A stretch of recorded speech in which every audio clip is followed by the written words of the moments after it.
populer di Eropa pada masa itu. Konsep ini menekankan pada penciptaan lingkungan hunian yang asri, dengan banyak ruang terbuka hijau, jalan-jalan lebar, dan rumah-rumah bergaya Eropa. Perkembangan Menteng sebagai kawasan elit.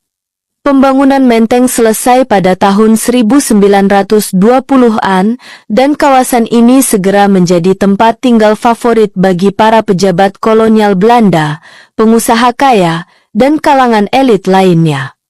Rumah-rumah di Menteng dirancang dengan gaya arsitektur yang beragam, mulai dari gaya Art Deco, Indis, hingga Eropa klasik.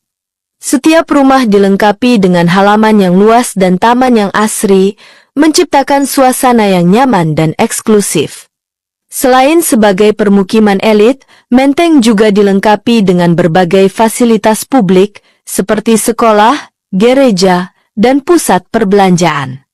Salah satu bangunan ikonik di Menteng adalah Pasar Bendungan Hilir, sekarang Pasar Majestic, yang dibangun pada masa itu untuk memenuhi kebutuhan sehari-hari warga Menteng. Menteng di masa pendudukan Jepang dan kemerdekaan Indonesia. Pada masa pendudukan Jepang, 1942 hingga 1945, kawasan Menteng mengalami perubahan fungsi.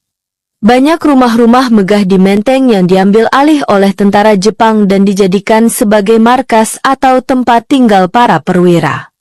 Setelah Indonesia merdeka pada tahun 1945, kawasan ini kembali menjadi tempat tinggal elit, namun kali ini dihuni oleh para pejabat pemerintah Indonesia, tokoh-tokoh nasional, dan kalangan atas masyarakat.